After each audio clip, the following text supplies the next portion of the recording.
भाइयों और बहनों, आप सबका यहाँ बहुत बहुत स्वागत, नमस्कार। कैसे हैं आप? ठीक हैं आप? मैं देख रहा था वहां पे पोस्टर पे लिखा है संविधान सम्मान सम्मेलन, मगर सच्चाई ये है, सम्मान सम्मेलन तो है, मगर आज संविधान की रक्षा की जरूरत है। सिर्फ सम्मान से बात नहीं बनेगी। हम सम्मान करें और उसकी रक्षा ना करें तो सम्मान करने का कोई मतलब नहीं रहेगा, क्योंकि इस पे आक्रमण हो रहा है।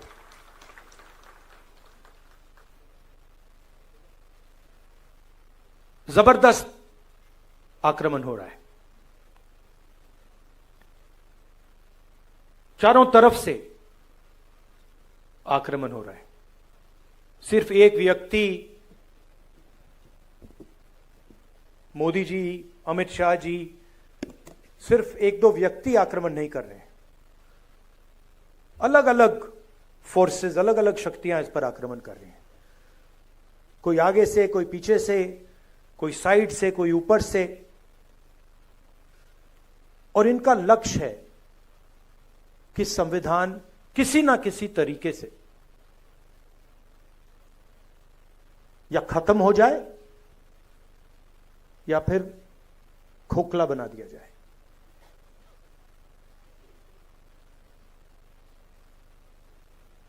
मैं आपसे सवाल पूछना चाहता हूं, ये आप अपने हाथ में पकड़े हैं, उठाइए इसको जरा। ये कब बना? ये कब बना?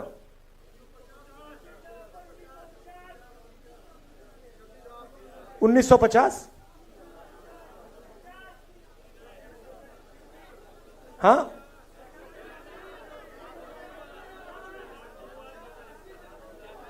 किस साल बना ये?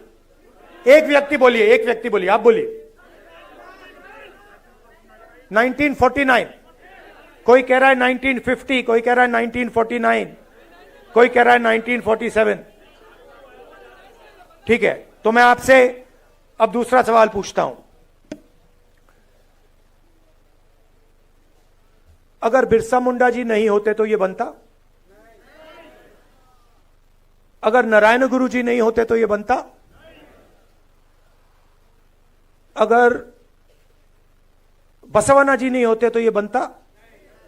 अंबेडकर जी नहीं होते तो ये बनता? बुद्ध भगवान नहीं होते तो ये बनता?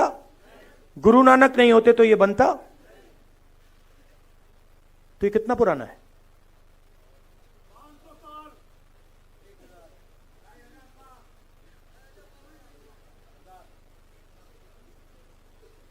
आपने कहा कि ये 50 साल पुराना है, 70 साल पुराना है, मगर ये 50 साल पुराना नहीं है, ये 70 साल पुराना नहीं है। ये इसके पीछे जो सोच है वो हजारों साल पुरानी सोच है। और सबसे पहले ये गुरु नानक जी, बिरसा मुंडा जी, अंबेडकर जी, गांधी जी, बसवन्ना, नारायण गुरु, बुद्ध भगवान, उनकी सोच ने बनाया है। और ये जो लड़ाई चल रही है, ये 50-70 साल पुरानी लड़ाई नहीं है, ये हजारों साल पुरानी लड़ाई है। तो अगर ये कॉन्स्टिट्यूशन बिरसा मुंडा जी की सोच का है, गुरु नानक, महावीर, बुद्ध भगवान, महावीर जी, अगर ये इनकी सोच का है, तो इसके विरोध में कौन सी किताब है?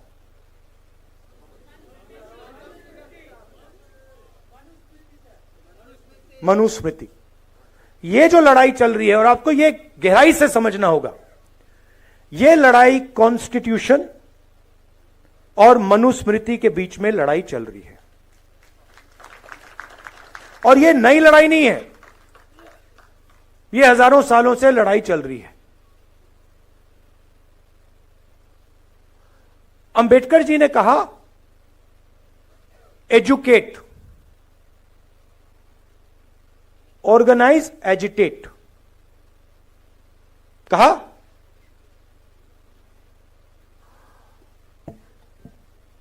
तो जब वो कह रहे हैं एजुकेट, एजुकेट का मतलब क्या? हां, किस चीज के बारे में? सिर्फ अपने संविधान को जानो, अपने हक को जानो। और मान लीजिए अगर एक युवा आज फिजिक्स बहुत अच्छी तरह समझ जाए, क्या अंबेडकर जी उसे एजुकेटेड कहते? क्यों नहीं? हां, अंबेडकर जी का मतलब यह था, एजुकेट का मतलब यह है कि आप कौन हो, आप कहां खड़े हो, आपके चारों ओर क्या हो रहा है, कौन कर रहा है, किस प्रकार से कर रहा है। एजुकेट का यह मतलब है। एजुकेट का मतलब यह नहीं कि आप कॉलेज में चले गए, आपने फिजिक्स की डिग्री ले ली, आपको अपना इतिहास नहीं मालूम, आपको अपनी हिस्ट्री नहीं मालूम, आपको अपनी समाज में जगह नहीं मालूम, तब आप एजुकेटेड नहीं हो। अब आज क्या हो रहा है मैं आपको बताता हूं। जब बीजेपी के लोग आदिवासी को वनवासी कहते हैं, तो वो क्या करने की कोशिश कर रहे हैं? आपका जो इतिहास है, आपका जीने का तरीका है, आपकी फिलॉसफी है, आपकी साइंस है, मेडिकल साइंस है, जिसको आप हजारों साल से चला रहे हो, उसको वो खत्म करने की कोशिश कर रहे हैं। वो आपसे कह रहे हैं कि देखिए, आदिवासी का मतलब क्या? आदिवासी का मतलब जो सबसे पहले मालिक थे। वनवासी का क्या मतलब है? जो जंगल में रहते हैं। देखिए फर्क, देखिए, मान लीजिए यहां पे आप लोग बैठे हो और ऑडिटोरियम में आप सबसे पहले आए, ऑडिटोरियम आपने बनाया, ऑडिटोरियम की जमीन आपकी, और मैंने आपसे कहा भैया आप वनवासी हो। इसका क्या मतलब है? जंगल में जाओ, ऑडिटोरियम तुम्हारा नहीं है, इसका यह मतलब है। तो जब ये शब्द का प्रयोग करते हैं, आदिवासी वनवासी, यह सिर्फ एक शब्द नहीं है, यह आपकी पूरी हिस्ट्री है। मैं हिंदुस्तान के एजुकेशन सिस्टम में पढ़ा हूं, स्कूलिंग मेरी पूरी हिंदुस्तान में हुई।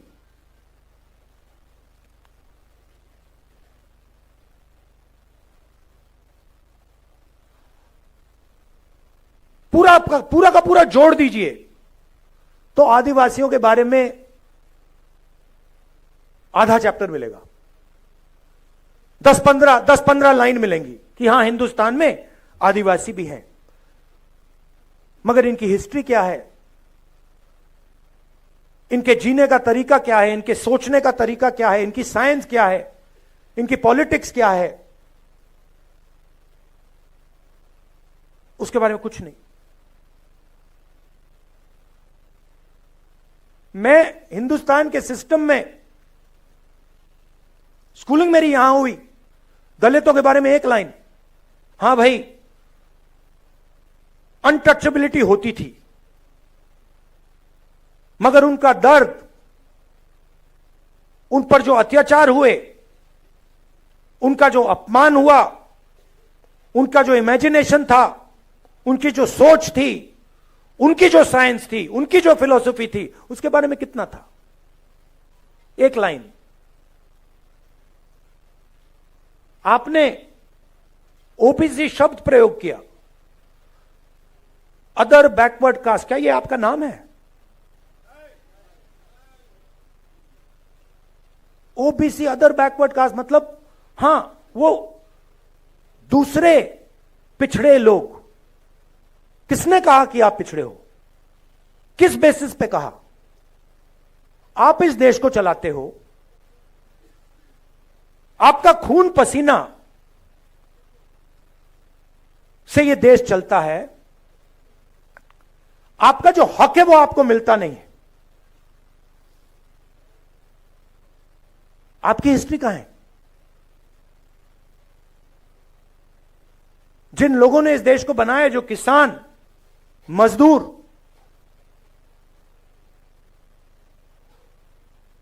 बढ़ई, नाई, मोची, इनकी हिस्ट्री कहां है? कहां लिखा है? फाड़ दिया गया। जैसे कि हिंदुस्तान के 90% लोग हैं ही नहीं।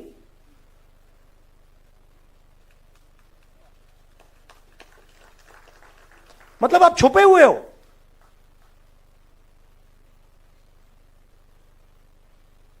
हिंदुस्तान के कॉर्पोरेट्स में देखिए आप, 250 कॉर्पोरेट्स की मैंने लिस्ट निकाली।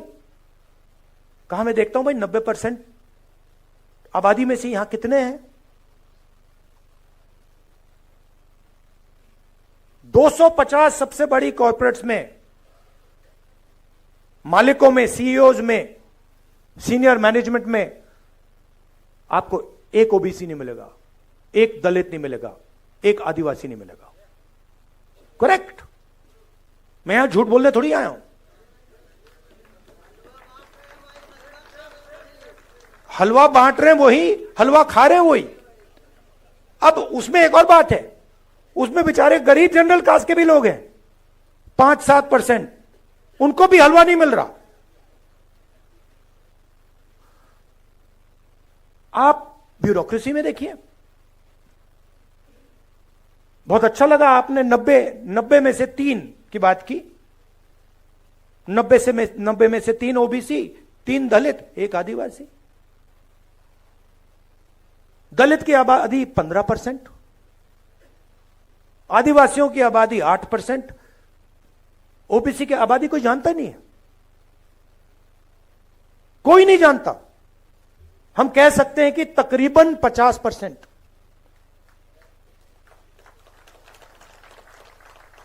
क्योंकि आपकी संख्या छुपानी है। बड़ा खतरनाक काम है। अगर ओबीसी को अपनी सच्ची संख्या पता लग गई,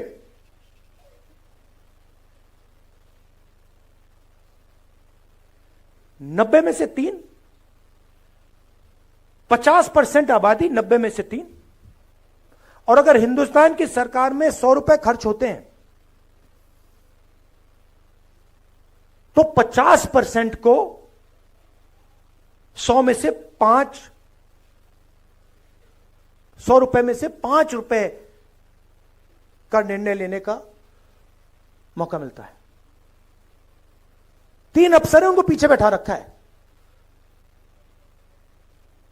आपको कोई ओबीसी, दलित, आदिवासी फाइनेंस मिनिस्ट्री में नहीं मिलेगा, डिफेंस मिनिस्ट्री में, बड़ी बड़ी मिनिस्ट्री में कहीं नहीं मिलेगा। पीछे बैठा हुआ है। 100 रुपए में से 5 रुपए का निर्णय ओबीसी अफसर लेते हैं, 100 रुपए में से 1 रुपए का निर्णय दलित अफसर लेते हैं, और 100 रुपए में से 10 पैसे का निर्णय आदिवासी अफसर लेते हैं। मतलब अगर हिंदुस्तान की सरकार 100 रुपए खर्च करती है तो 90% के लोग 6 रुपए 10 पैसे का निर्णय लेते हैं।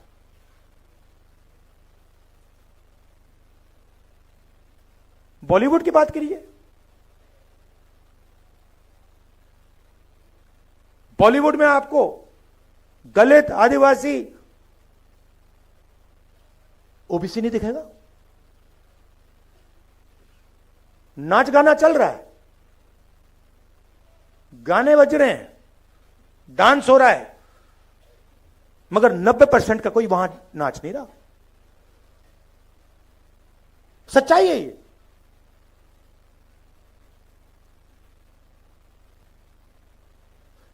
राष्ट्रपति आदिवासी वर्ग की हैं। पहली बार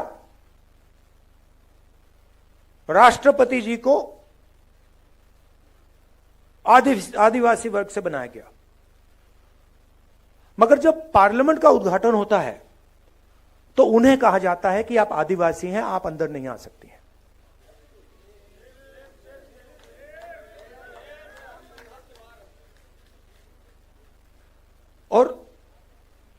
और उन्होंने मान लिया, एक्सेप्ट कर लिया। राष्ट्रपति हैं, राष्ट्रपति हैं।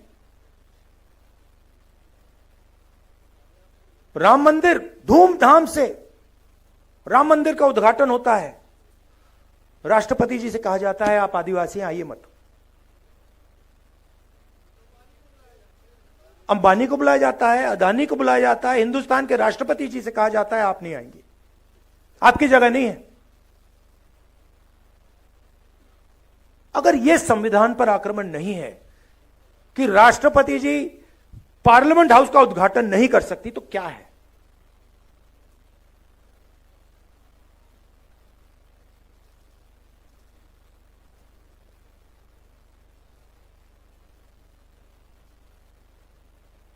कहा गया था,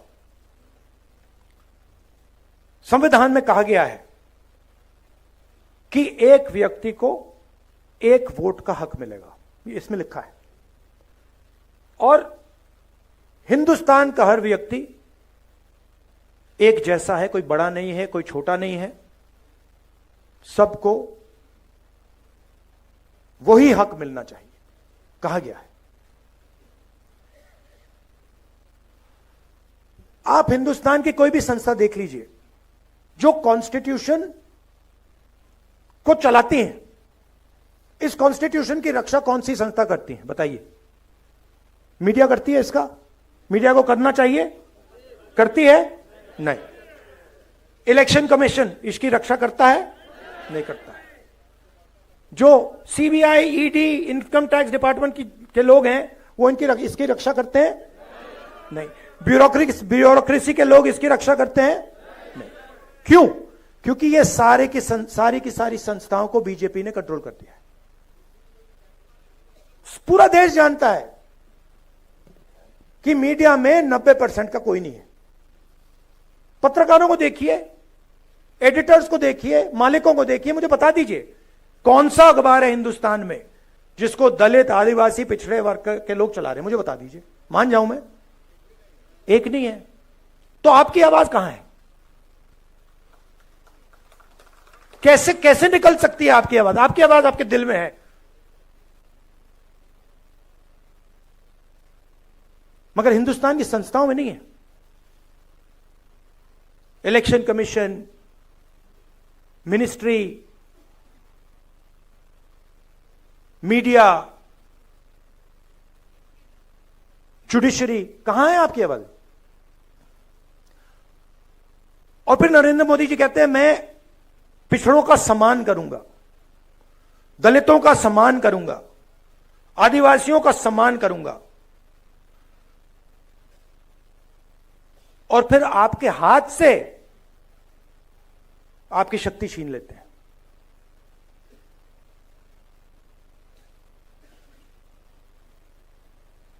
सम्मान आपको देते हैं और पावर आपसे छीनते हैं। सम्मान आपको देते हैं और आपको हिंदुस्तान की संस्थाओं से बाहर निकाल देते हैं। सम्मान आपको देते हैं और फिर इसको खोखला करने की कोशिश करते हैं। मुझे बहुत अच्छा लगा इस चुनाव में हमने सिर्फ एक काम किया, हमने ये दिखाना शुरू कर दिया। बहुत गहरी बात है ये। हमने सिर्फ ये दिखा के कहा कि भैया हम इसकी रक्षा करेंगे, आप इसको छुओ फिर देखो क्या होता है। और हिंदुस्तान के प्रधानमंत्री ने चुनाव के बाद ये किया। देश ने बता दिया कि आप जो कर रहे हो, जो आक्रमण आप बिरसा मुंडा जी की सोच पर कर रहे हो, गुरु नानक जी की सोच पर कर रहे हो, नारायण गुरु जी की सोच पर कर रहे हो, बसवना की सोच पर कर रहे हो, बुद्ध भगवान, फूले जी, इन सब की सोच पर जो आक्रमण कर रहे हो वो हम आपको करने नहीं देंगे। मगर उनके पास सब कुछ है, सच्चाई है, धन उनके पास, संस्थाएं उनके पास, मीडिया उनके पास, CBI, ED, income tax department. अब आप कहोगे भाई अगर सब कुछ उनके पास तो हमारे पास क्या है? हमारे पास सच्चाई है और हमें कुछ और नहीं चाहिए। आप ले लो, आप संस्थाएं ले लो, सब कुछ ले लो, धन ले लो, संस्थाएं ले लो, जब तक हमारे पास सच होगा सारा का सारा न्याय हमें मिलेगा। और यही इस चुनाव ने दिखाया है। हमारे पास मीडिया नहीं। मैं आपको बताऊं, कांग्रेस पार्टी के बैंक अकाउंट बंद कर दिए। बिना पैसे के कांग्रेस पार्टी ये चुनाव लड़ी है। आप सोचिए, हिंदुस्तान को लोकतांत्रिक देश कहा जाता है, सबसे बड़ी ऑपोजिशन पार्टी के बैंक अकाउंट बंद कर दिए, तब भी हम लड़े, सच्चाई के साथ लड़े, संविधान के साथ लड़े।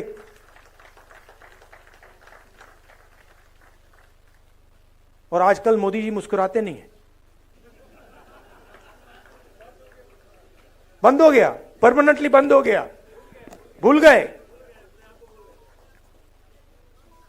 तो अब मैंने आपसे यह कहा कि भाई लड़ाई हो रही है, युद्ध हो रहा है, दो विचारधाराओं के बीच युद्ध हो रहा है। अब यह भी बताना पड़ेगा रास्ता क्या है। देखिए, मैंने संस्थाओं की बात की, थोड़ा सा मैं आपको 2-3 आंकड़े देना चाहता हूं।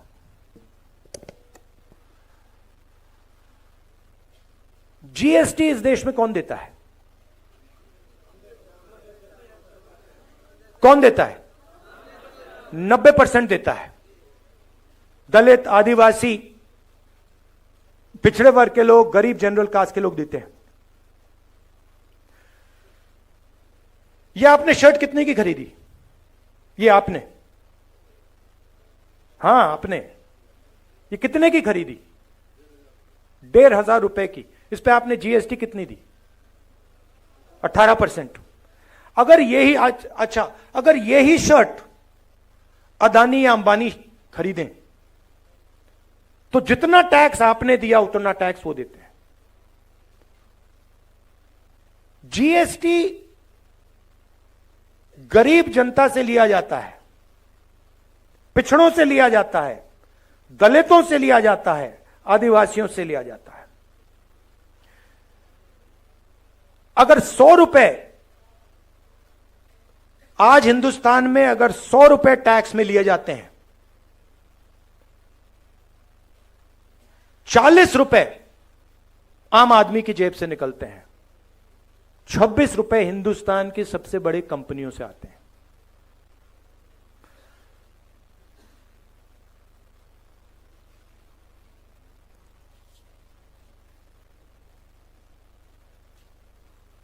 सबसे गरीब लोग 50%, सबसे गरीब लोग 60% से ज्यादा जीएसटी देते हैं। सबसे अमीर 10% लोग जीएसटी का 3% देते हैं।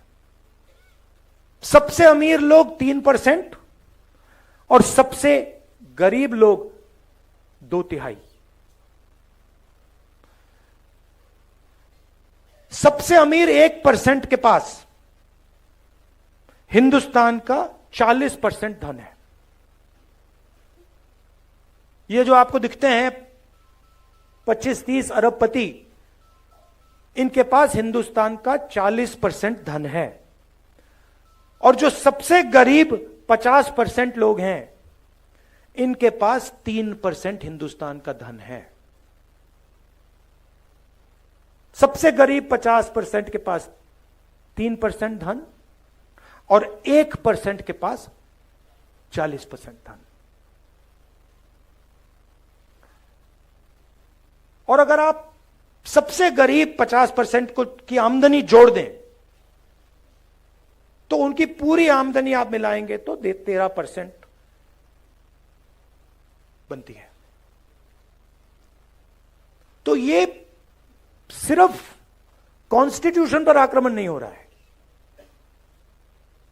ये आपसे चोरी हो रही है। अब रास्ता क्या है? सबसे पहले हमने कहा है कि ये जो 50% का लिमिट लगा रखा है आरक्षण में, इसको हम, इस दीवार को हम तोड़ देंगे, हटा देंगे। और दूसरी बात, हम सच्चाई समझना चाहते हैं। हम समझना चाहते हैं कि इस देश में धन किसके हाथ में है, जमीन किसके हाथ में है, संस्थाएं किसके हाथ में है, कॉलेज यूनिवर्सिटी किसके हाथ में है। सिर्फ हम पता लगाना चाहते हैं। हम यह भी नहीं कह रहे हैं कि उसके बाद होगा क्या। जैसे किसी को चोट लगती है, आपको कभी चोट लगी है? हाथ टूटा, आप गए, आपने कहा, डॉक्टर से कहा कि भैया एक्सरे करा दीजिए। डॉक्टर ने कहा कि हां भैया एक्सरे कराते हैं। फिर पता लगता है भैया हाथ कैसे टूटा है। अब पूरा देश जानता है कि दलितों को, आदिवासियों को, पिछड़ों को, गरीब जनरल कास्ट के लोगों को, माइनॉरिटीज को दर्द हो रहा है। सबको मालूम है। बेरोजगारी फैल रही है, महंगाई बढ़ती जा रही है, जॉब नहीं मिलता, सरकारी नौकरी नहीं मिलती, प्राइवेट सेक्टर बढ़ता जा रहा है, पब्लिक सेक्टर खत्म होता जा रहा है, चोट लग रही है। अब हम सिर्फ ये कह रहे हैं भैया चोट लग रही है, एक्सरे करा दो, पता लगाओ चोट क्यों लग रही है, कारण क्या है।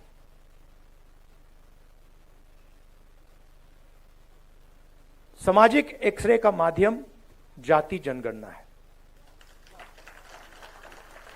जाति जनगणना है, जनगणना में हम 2-3 चीजें पता लगाना चाहते हैं। सबसे पहले, किस देश में पिछड़े वर्ग के कितने लोग हैं? 10% हैं, 20 हैं, 30 हैं, 40 हैं, 50 हैं, 60 हैं, कितने हैं? दलित, आदिवासी, माइनॉरिटी, गरीब जनरल कास्ट के लोग कितने हैं? पहली बात। दूसरी बात, हिंदुस्तान की संस्थाओं में किसकी कितनी हिस्सेदारी है? लीगल सिस्टम में किसकी हिस्सेदारी है? जुडिशरी में किसकी हिस्सेदारी है? ब्यूरोक्रेसी में किसकी हिस्सेदारी है? कॉर्पोरेट इंडिया में किसकी हिस्सेदारी है? हमारी संस्थाओं में किसका कंट्रोल है? मीडिया में कितने लोग हैं? 90% से। कॉर्पोरेट इंडिया में कितने लोग हैं? बड़ी बड़ी ब्यूरोक्रेटिक पोजीशंस में कितने लोग हैं? हिंदुस्तान में जो सेक्रेटरी लेवल के अफसर हैं उसमें कितने लोग हैं? हम एक्सरे करना चाहते हैं। अब अगर आप अस्पताल जाते और आप डॉक्टर से कहते भैया मेरा हाथ टूटा हुआ है, लग रहा है हाथ टूटा हुआ है, हिला नहीं पा रहा हूं, एक्सरे करवा दीजिए, और डॉक्टर आपसे कहता नहीं एक्सरे नहीं कराऊंगा, तो आप क्या करते? अब जब हम जाति जनगणना की बात कर रहे हैं, हम कह रहे हैं कि भैया एक्सरे कराइए, मोदी जी कहते हैं हम नहीं कराएंगे। कैसे नहीं कराओगे? अगर आप नहीं कराओगे हम कराएंगे। और मैं आपको बता रहा हूं, आप लिख के ले लो, जाति जनगणना को और ये जो 50% का बैरियर है ना, इसको अब कोई शक्ति नहीं रोक सकती है।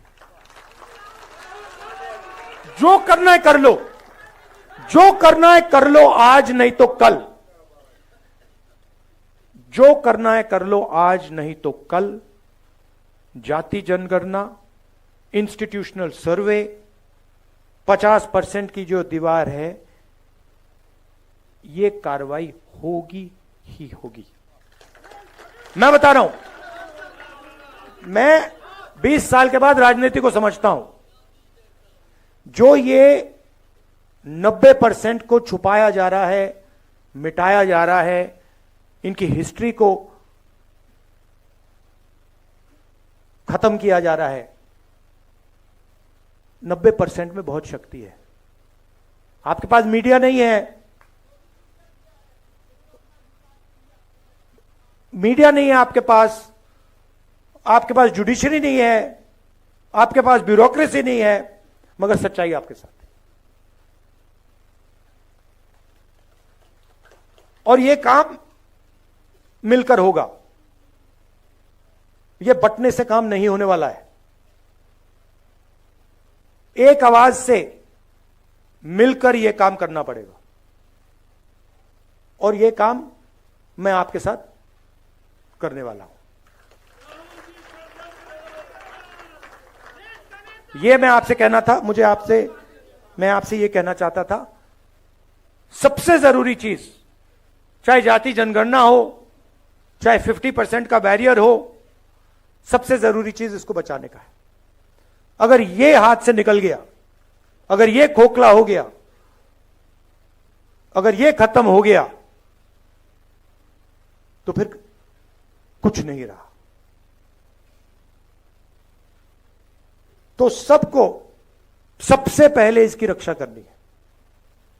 संविधान की, बिरसा मुंडा जी की सोच की, आदिवासियों की सोच की,